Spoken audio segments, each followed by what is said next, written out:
9 plantas sagradas da Terra Santa. Você já ouviu falar que algumas plantas são consideradas especiais em lugares sagrados?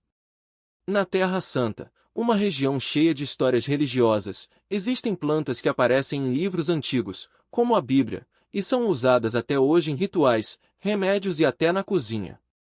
Vamos conhecer 9 delas de um jeito simples, como se estivéssemos conversando sobre plantas que você pode ver no quintal ou na feira. 1. Oliveira, Oleia europaea. A oliveira é uma das plantas mais famosas da Terra Santa.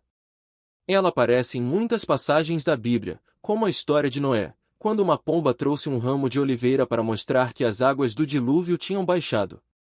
As azeitonas e o azeite são usados há milhares de anos para cozinhar, acender lamparinas e até como remédio. Imagine uma árvore que vive mais de 1000 anos. Algumas oliveiras daquela região são tão antigas que já estavam lá quando Jesus andou pela terra. 2. Videira, Vitis vinifera. A videira é outra planta muito importante.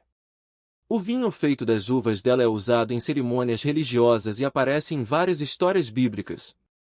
Jesus transformou água em vinho em um casamento, e na última ceia, ele abençoou o pão e o vinho. As uvas também são deliciosas para comer frescas ou em sucos. É como aquela parreira que muita gente tem no quintal, só que com uma história muito mais antiga. 3. Figueira, Ficus carica. A figueira é mencionada várias vezes na Bíblia. Jesus até amaldiçoou uma figueira que não dava frutos, como uma lição sobre a importância de fazer boas ações. Os figos são doces e podem ser comidos frescos ou secos. Eles também eram usados para fazer remédios antigos. Hoje, muita gente come figos com queijo ou em bolos. É uma fruta simples, mas cheia de significado. 4. Romã, Punica granatum. A romã é uma fruta linda, cheia de sementinhas vermelhas brilhantes. Na Bíblia, ela é símbolo de prosperidade e vida eterna. As pessoas acreditavam que comer romã trazia saúde. Hoje, ela é usada em sucos, saladas e até em doces. Se você já comeu uma romã, sabe como é divertido tirar as sementes uma por uma. É como um presente da natureza, cheio de surpresas dentro. 5. Cedro do Líbano, Cedrus libani. O cedro é uma árvore gigante e forte, usada para construir templos e navios na antiguidade. O rei Salomão usou madeira de cedro para construir o Templo de Jerusalém. Hoje, o cedro é símbolo do Líbano e aparece na bandeira do país. É como aquela árvore grande que dá sombra no parque, só que com uma história de milhares de anos. 6. Isopo, Icissopus officinalis. O isopo é uma plantinha pequena, mas muito poderosa. Na Bíblia, ela foi usada para purificar pessoas e lugares. As pessoas acreditavam que ela afastava doenças e espíritos ruins. Hoje, o isopo é usado em chás e remédios naturais. É como aquela erva que sua avó usa para fazer um chá quando você está gripado. 7. Palmeira dátil, Fênix dactilifera. A palmeira dátil é uma árvore alta que dá frutas doces e nutritivas. Na Bíblia, ela é símbolo de vitória e paz. Os dátiles eram comida importante no deserto, porque duram muito tempo sem estragar. Hoje, eles são usados em doces, bolos e até em pratos salgados. É como aquela fruta que você come no Natal, só que com uma história de sobrevivência no deserto. 8. Arruda, Ruta graveolens. A arruda é uma planta com folhas verdes e um cheiro forte. Na antiguidade, ela era usada para afastar o mal-olhado e proteger as pessoas. As mulheres colocavam ramos de arruda nos cabelos ou nas roupas. Hoje, ela é usada em remédios naturais, mas precisa ser manuseada com cuidado, porque pode ser tóxica em grandes quantidades. É como aquela planta que sua mãe diz para não mexer, porque faz mal. 9. Alecrim, Rosmarinus officinalis. O alecrim é uma erva cheirosa que aparece em muitas histórias antigas. Na Bíblia, ele é mencionado como uma planta que simboliza lembrança e fidelidade. As pessoas usavam alecrim para perfumar ambientes e como remédio para dores de cabeça. Hoje, ele é usado na cozinha para temperar carnes e pães. É como aquele tempero que deixa a comida com um cheirinho gostoso. Por que essas plantas são importantes? Essas 9 plantas não são só bonitas ou úteis. Elas fazem parte da história de muitas pessoas, especialmente daquelas que vivem na Terra Santa. Elas aparecem em livros sagrados, em rituais religiosos e até nas refeições do dia a dia. Algumas delas, como a oliveira e a videira, são cultivadas há milhares de anos e continuam sendo importantes até hoje. Imagine que você está em um mercado na Terra Santa. Você vê azeitonas, figos, romãs e dátiles nas bancas. O cheiro de alecrim e sopo está no ar. As pessoas compram essas plantas não só porque são gostosas ou bonitas, mas porque elas têm um significado especial. Elas lembram histórias de fé, de luta e de esperança. Resumindo, as 9 plantas sagradas da Terra Santa são oliveira, videira, figueira, romã, cedro do Líbano, isopo, palmeira dátil, arruda e alecrim. Cada uma delas tem uma história antiga e é usada de diferentes jeitos, na comida, nos remédios, nos rituais e até na construção de casas e templos. Elas mostram como a natureza e a fé podem andar juntas, trazendo beleza e significado para a vida das pessoas. É como se essas plantas fossem pontes entre o passado e o presente, lembrando a todos que a terra pode ser sagrada de muitas maneiras. Aqui na Terra Santa, essas plantas não são apenas parte da paisagem, elas fazem parte da vida das pessoas. Imagine uma família preparando o jantar, o azeite da oliveira tempera a salada, o vinho da videira acompanha o pão, e os figos doces são servidos de sobremesa. Tudo isso tem um gosto diferente, mais profundo, porque carrega séculos de tradição. Até hoje, quando alguém acende uma vela ou faz uma oração, muitas vezes usam um ramo de sopo ou alecrim para purificar o ambiente, como se estivesse seguindo os mesmos passos de gerações passadas. A romã, por exemplo, é mais do que uma fruta suculenta. Ela aparece em histórias antigas como símbolo de prosperidade e justiça. Dizem que, quando os exploradores voltaram da Terra Prometida, trouxeram romãs para mostrar como a terra era fértil e generosa. Hoje, muitos ainda a usam em celebrações, como no Ano Novo Judaico, para desejar um ano cheio de bênçãos. Já o cedro do Líbano, com sua madeira forte e cheiro marcante, foi usado para construir o Templo de Salomão. Mesmo depois de tanto tempo, ele ainda é visto como um símbolo de força e resistência. Até as plantas mais simples têm seu valor. A arruda, por exemplo, é conhecida por afastar energias ruins. Muitas pessoas penduram um galinho na porta de casa ou usam suas folhas em chás para se proteger. O alecrim, além de dar um sabor especial à comida, é usado em rituais de cura e memória. Conta-se que, na Bíblia, ele foi uma das plantas que ajudou a purificar o templo. Hoje, as pessoas o queimam ou esfregam suas folhas nas mãos para sentir essa mesma sensação de renovação. O mais interessante é que essas plantas não são apenas relíquias do passado.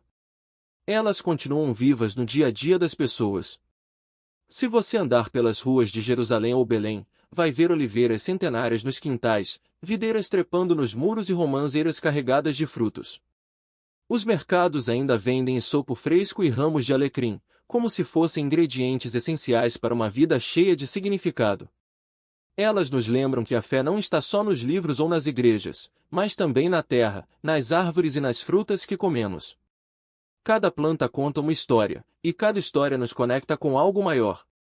É como se, ao cuidar de um pé de figueira ou colher tâmaras de uma palmeira, as pessoas estivessem mantendo viva uma parte importante de quem elas são.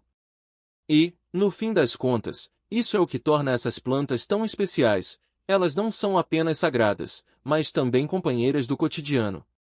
E não é só nas cidades que essas plantas aparecem. No campo, nas vilas mais simples ou até no deserto, elas estão lá, resistindo ao sol forte e aos ventos secos. A oliveira, por exemplo, cresce mesmo em terrenos pedregosos, como se ensinasse que a vida pode brotar onde menos se espera. As pessoas colhem suas azeitonas para fazer azeite, que ilumina lamparinas, tempera a comida e até unge os doentes, como fazia antigamente. É um ciclo, a árvore dá, as pessoas cuidam, e a fé se renova junto com as estações. A romã, com seus grãos vermelhos e doces, é outro exemplo. Dizem que ela tem 613 sementes, o mesmo número de mandamentos na Torá. Por isso, muitos a veem como um símbolo de abundância e de conexão com as leis divinas. Nas festas judaicas, como o Rosh Hashanah, é comum comer romã para atrair prosperidade no Ano Novo. Já os cristãos associam a fertilidade e a ressurreição, porque sua casca dura esconde uma polpa cheia de vida. Imagine abrir uma romã e ver todas aquelas sementes juntas. É como se cada uma fosse uma pequena promessa de algo bom. O hisopo, por sua vez, é uma planta humilde, mas cheia de força. Na Bíblia, ele foi usado para purificar pessoas com doenças e até para aspergir água nos rituais de limpeza. Hoje, ainda é comum vê-lo em chás ou como tempero, especialmente em pratos árabes. Seu cheiro forte e seu sabor marcante lembram que até as coisas simples podem ter um propósito profundo. É como se ele dissesse: não precisa ser grandioso para ser importante. E tem também a videira, que cresce em parreiras e dá as uvas para fazer vinho. O vinho está presente em muitas celebrações religiosas, como a Páscoa judaica e a Eucaristia cristã.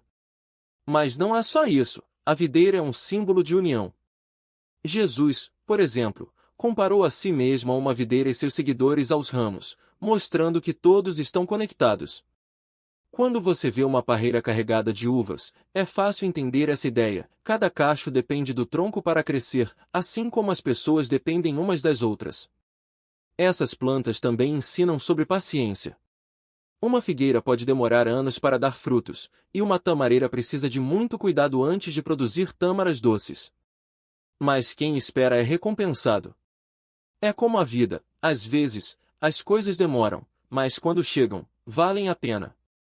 E no meio do caminho, essas árvores e ervas vão dando sombra, alimento e beleza, como se fossem presentes que a natureza oferece sem pedir nada em troca. Por fim, o mais bonito é perceber que essas plantas não são apenas relíquias do passado. Elas continuam vivas, nas mãos de quem as cultiva, nos pratos que as levam à mesa e nas histórias que as pessoas contam. Se você visitar um vilarejo na Galileia, pode ser que um morador lhe ofereça um copo de suco de romã feito na hora ou um pedaço de pão regado com azeite de oliva. E, sem perceber, você estará participando de uma tradição que atravessa séculos. Elas são sagradas, sim, mas também são parte do dia a dia. São pontes entre o céu e a terra, entre o antigo e o novo, entre a fé e a vida comum. E, no fundo, é isso que as torna tão preciosas. Elas não estão apenas nos livros ou nos templos, mas nas mãos das pessoas, nos quintais, nas mesas e nos corações. Como se, ao tocar uma folha de sopo ou saborear uma tâmara, a gente pudesse sentir um pouco da história que elas carregam. E não é só na comida que essas plantas aparecem. Imagine uma mãe preparando um chá de hortelã para acalmar a dor de barriga do filho, ou um avô esfregando folhas de arruda nos pulsos para espantar o mal-olhado, como se fazia antigamente. Esses gestos simples, repetidos há gerações, mostram como essas plantas sagradas se misturam com a vida de verdade. Elas não são apenas símbolos distantes, mas ferramentas do cotidiano, usadas para curar, proteger ou até mesmo abençoar. Na Páscoa judaica, por exemplo, o hisopo é mergulhado no vinho ou no sangue do cordeiro para marcar as portas, como na história do Êxodo. Hoje, em muitas casas, ele ainda é usado para benzer a comida ou as crianças, como um jeito de lembrar da proteção divina. Já o trigo, que alimenta povos há milhares de anos, aparece em pães, bolos e até na farinha que as mulheres amassam juntas nas cozinhas dos vilarejos. Quando alguém quebra um pão com você, não está só dividindo comida, está compartilhando uma parte da história daquele lugar. Até as ervas mais comuns, como o alecrim, têm seu lugar especial. Em Jerusalém, é comum ver vasos dele nas janelas, porque dizem que afasta energias ruins e traz boa sorte. As pessoas o usam para temperar carneiros assados ou para perfumar a casa depois da chuva. E quem já sentiu o cheiro forte do alecrim fresco sabe como ele parece carregar o próprio aroma da Terra Santa. O mais bonito é que essas plantas não precisam de grandes cerimônias para serem importantes. Elas estão ali, no detalhe, no ramo de oliveira que um noivo entrega à noiva durante o casamento, simbolizando paz, na tâmara que um viajante oferece a outro como sinal de hospitalidade, ou no incenso que queima lentamente em uma igreja, enchendo o ar com um perfume que lembra orações antigas. São pequenas coisas que conectam as pessoas ao passado, mas também as ajudam a viver o presente. E não importa se você é religioso ou não. Quando alguém te oferece um figo recém-colhido da árvore ou um punhado de amêndoas torradas, está te convidando a fazer parte de algo maior. É como se, ao aceitar aquele presente, você também recebesse um pedacinho da sabedoria de quem veio antes.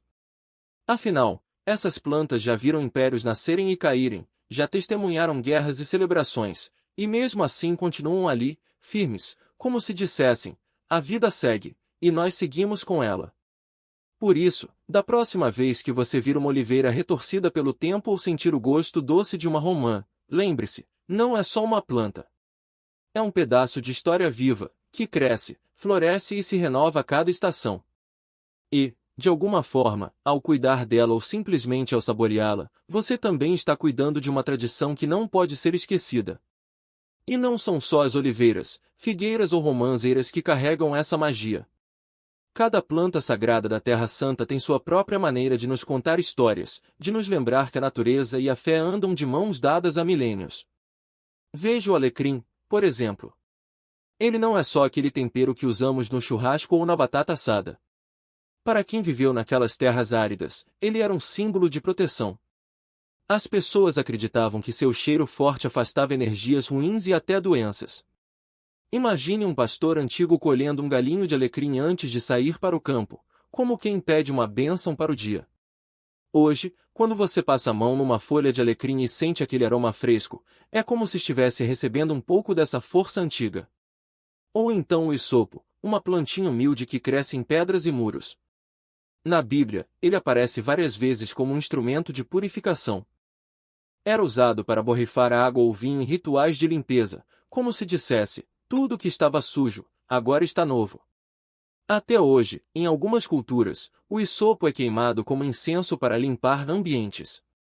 Não é à toa que, mesmo sendo pequena, essa planta tem um papel gigante na memória das pessoas.